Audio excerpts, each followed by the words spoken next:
नमस्कार दोस्तों, आपका स्वागत है स्वदेश की आवाज़ न्यूज़ चैनल में। दोस्तों, यहाँ पर दिन भर की बड़ी खबर बताई जाती है। अगर आप भी सभी प्रकार की बड़ी खबरें देखना चाहते हैं तो हमारे चैनल को लाल बटन दबाकर सब्सक्राइब और लाइक करें और साथ ही में बने घंटी के निशान को दबा दें, जिससे आने वाले वीडियो की जानकारी आप तक पहुँच सके। तो नमस्कार, स्वदेश की आवाज़ से मैं इस समय कांग्रेस कमेटी प्रदेश इंदिरापुर में हूँ और हमारे मंदसौर के कांग्रेस के पूर्व प्रभारी गुजरात के सुल्तान सिंह गुजर साहब बैठे हैं। अभी इनको वर्तमान में बिहार चुनाव की जवाबदारी मिली, तो मैं पूछना चाहता हूँ कि इनको क्या जवाबदारी मिली। बहुत बहुत स्वदेश की आवाज़ है आपका। और मैं मंदसौर जिले की सुवांसरा विधानसभा का रहने वाला हूँ। मेरा गृह ग्राम सालरिया है, तहसील शामगढ़, जिला मंदसौर है। मैं अभी अखिल भारतीय ओबीसी कांग्रेस में राष्ट्रीय समन्वयक हूँ और गुजरात का मैं ओबीसी का प्रभारी हूँ। अभी गत दिवस विधानसभा चुनाव आने वाले हैं बिहार में, तो पार्टी हाईकमान ने मुझे बिहार की नालंदा जिले की हरनौत विधानसभा का ऑब्जर्वर बनाया है। तो मैं वहाँ भी 11 तारीख को गया था, हमारी ट्रेनिंग थी। हरनौत विधानसभा जो मुझे प्रभार में दी गई है, अभी 11 तारीख को मैं वहाँ पे था पटना में। उसके बाद में उनको बोला गया है कि 17 तारीख से आदरणीय राहुल गांधी जी वोट अधिकार यात्रा निकाल रहे हैं बिहार में, तो 17 अगस्त से 1 सितंबर तक, इसके बीच में जब भी हमें वहाँ से फोन आएगा तो हम वहाँ हाजिर हो जाएंगे सेवा करने के लिए। हमारा 100 दिन का प्रवास है। अच्छा सर, ये अभी जो कांग्रेस की वर्तमान में जो जिला अध्यक्षों की और पूरी बॉडी की कार्य परिषद की जो बॉडी बनने वाली थी, अभी डिक्लेरेशन नहीं हुआ उसका? नहीं, अभी जो आप बता रहे हैं हमारे संगठन सृजन का कार्यक्रम, जो आदरणीय राहुल गांधी जी की एक सोच है कि पूरे देश में जो व्यक्ति अंतिम पंक्ति में खड़ा है उसको फ्रंट पे लाया जाए, उसे राजनीतिक मंच दिया जाए। और जो बाबा साहब का संविधान है उसके तहत एसी, एसटी, ओबीसी, माइनॉरिटी, दलित सभी को आगे लाने का काम कर रहे हैं। तो अभी गुजरात में हमारा संगठन सृजन हो चुका है, हरियाणा में भी हो चुका है और संभवतः ये तो मैं एक पार्टी का छोटा कार्यकर्ता हूँ, ये नहीं बता सकता, मध्य प्रदेश में 1-2-4 दिन में हो ही जाएगा। अच्छा सर, मेरे को सुनने में आया है कि आप मंदसौर से भी विधायक जी का चुनाव लड़ने वाले हैं।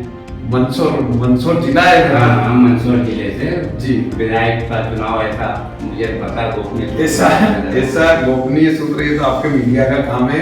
सुवांसरा विधानसभा मेरे गृह क्षेत्र, और अभी तक मैंने पार्टी से टिकट नहीं मांगा है, ना मैंने टिकट का आवेदन दिया है। जो पहले हमारे विधायक थे वो बीजेपी में चले गए हैं और अभी तो जो इलेक्शन हुआ उसमें मेरे मित्र बड़े भाई भी चुनाव लड़े वहाँ पे, राकेश पाटीदार जी, तो हम हार गए। तो मैं मानता हूँ कि जो वोट चोरी है ना, ये वोट चोरी की वजह से मध्य प्रदेश में सरकार नहीं बनी, ईवीएम और वोट चोरी, बाकी ये मध्य प्रदेश में सरकार रहती। दूसरी चीज, अगर मुझे कांग्रेस पार्टी टिकट देती है सुवांसरा से तो मैं चुनाव लड़ने को तैयार हूँ। अगर मुझे टिकट नहीं देती है और जिसको भी टिकट देती है तो हम तन मन धन से उसके साथ रहकर उसको चुनाव जिताएंगे और मध्य प्रदेश में ये भ्रष्टाचार की जो सरकार है इसको यहाँ से भगाएंगे।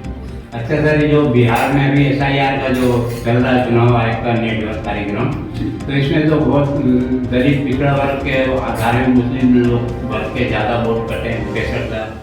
ये SIR जो चल रहा है, ये जो चुनाव आयोग है, इलेक्शन कमीशन, ये पूरी तरह भारतीय जनता पार्टी के एक एजेंट की तरह काम कर रहे हैं और हर जगह अब वहाँ पे वोट माइनस हो रहे हैं। बिहार में माइनस हो रहे हैं, तो महाराष्ट्र में 6 महीने के अंदर कितने मतदाता बढ़े। और अभी राहुल गांधी जी ने प्रेस कॉन्फ्रेंस करी, आपके मीडिया के सभी साथियों को पता है, पूरे देश में एक मकान के अंदर 50 वोट आते हैं, दूसरे मकान के अंदर 270 वोट आते हैं। वो आते कहां से? और 4-4 जगह एक व्यक्ति का नाम है, तो ये कहीं ना कहीं पूरी भारतीय जनता पार्टी की मिली भगत। अभी राहुल गांधी जी सवाल पूछ रहे हैं इलेक्शन कमीशन से, जवाब मांग रहे हैं चुनाव आयोग से, तो बीजेपी क्यों बीच में कूद रही है? तो कहीं ना कहीं तो वो दाल में काला नहीं, पूरी दाल काली है। और ये जो मोदी जी की जो अभी सरकार है ना, ये सरकार सिर्फ वोट चोरी की और इलेक्शन कमीशन से मिली भगत की सरकार है। अगर ये वोट चोरी नहीं होती तो आज तक मोदी जी प्रधानमंत्री नहीं होते, इंडिया गठबंधन की सरकार नहीं होती पूरे देश में।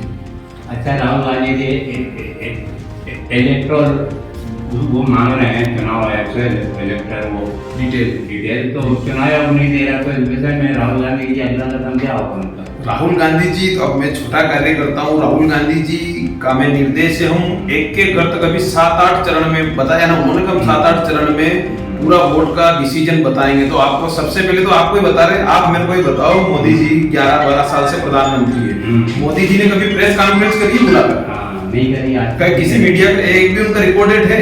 तो आदरणीय राहुल गांधी जी के ऊपर हमको गर्व है कि राहुल गांधी जी पूरे देश की मीडिया को बुलाकर मीडिया के सामने उन्होंने वोट चोरी का खुलासा किया है, आपके सामने किया ना, सारे डिटेल्स दिए।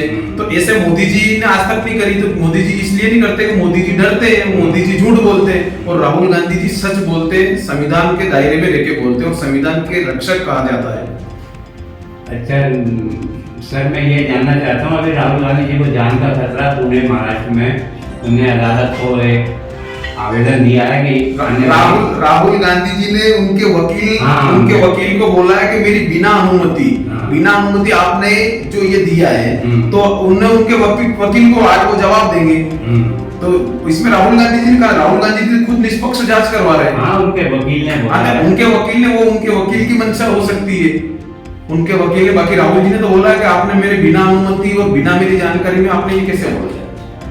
वही मैं जानना चाह रहा था कि कोई ऐसी सुरक्षा व्यवस्था नहीं, राहुल गांधी जी की सुरक्षा में पूरा देश खड़ा है। तो सर आप बिहार में कब प्रस्थान करेंगे सर? अभी तो बिहार से यहाँ भोपाल ही पहुंचा, अभी तो घर नहीं गया हूँ। तो जब भी हमें वहां से फोन आ जाएगा, जब भी पार्टी कार्यालय से आदेश आएगा तो हम चले जाएंगे। बिहार में आप पार्टी की सेवा करें जी, और जनहित में कार्य करें। हमारी भी यही इच्छा है कि बिहार की जनता इस बार बदलाव करेगी, और बिहार में जो ये पलटू राम की सरकार है इसको बदलेगी, और आने वाली सरकार इंडिया गठबंधन की होगी, और देश के हित में होगी। आम गरीब, दलित, SC ST OBC माइनॉरिटी सबको ध्यान में रखते हुए भारत देश में जो बिहार पिछड़ों की गिनती में आता है, उस बिहार में विकास के द्वार खुलेंगे और बेरोजगारी खत्म होगी। यही वहाँ बिहार की जनता इस बार बदलाव चाहती है। लास्ट क्वेश्चन था ये कि आप वर्तमान मतलब कब से राजनीति कर रहे हैं? मैं राजनीति तो बचपन से, जब मैं 18 साल का हुआ तब से राजनीति कर रहा हूँ। अच्छा, तो आपके सर गुरुजी कौन है सर, नेताजी? देखो, राजनीति गुरुजी और राजनीतिक आका, ये जो शब्द है, ये शब्द गुरुजी के मार्गदर्शक में तो आपके चैनल पे बोल रहा हूँ, हर बार मुझे कई बार पूछा गया है, तो मेरा एक ही शब्द होता है कि हमारे मध्य प्रदेश के पूर्व मुख्यमंत्री और पंजाब के पूर्व राज्यपाल, पूर्व कैबिनेट केंद्रीय मंत्री स्वर्गीय श्री अर्जुन सिंह जी दाऊ साहब के सुपुत्र और मध्य प्रदेश कांग्रेस में 7वीं बार के विधायक जोरहट से परम आदरणीय अजय सिंह जी राहुल भैया को मैं मार्गदर्शक मानता हूँ, और मैं उनको मेरा नेता मानता हूँ, मेरा राजनीतिक गुरु मानता हूँ, मेरा राजनीतिक पिता मानता हूँ। आज मैं जिस जगह हूँ वो सब कुछ राहुल भैया की है, और राहुल भैया का आशीर्वाद में मेरे जैसे हजारों युवा या लाखों पूरे मध्य प्रदेश में नहीं पूरे देश से जो राहुल भैया के बंगले पर जाता है, जो राहुल भैया के पास जो भी अपनी जो मांग होती है, एक उम्मीद लेकर जाता है, वहां से वो कभी निराश नहीं लौटता है। ये मैं खुद उस चीज का चश्मदीद गवाह हूँ कि राहुल भैया के वहां पे उनके जब शरण में, तो मैं गुरु मानता हूँ इसलिए बोलता हूँ। बाकी जो राहुल भैया के वहां जाते हैं उनका काम अवश्य होता है, चाहे सरकार किसी की भी हो, राहुल भैया उसको खुश करके भेजते हैं, उसकी पूरी मदद करते हैं। चलिए, अच्छा राहुल जी का इसमें आप राहुल भैया का इसमें मेरी ओर से आपको बहुत बहुत बधाई, शुभकामनाएं। कल स्वतंत्रता दिवस है, आपके चैनल के माध्यम से मैं देशवासियों को 15 अगस्त स्वतंत्रता दिवस की बधाई देता हूँ, शुभकामनाएं देता हूँ। जय हिंद, जय भारत, जय कांग्रेस।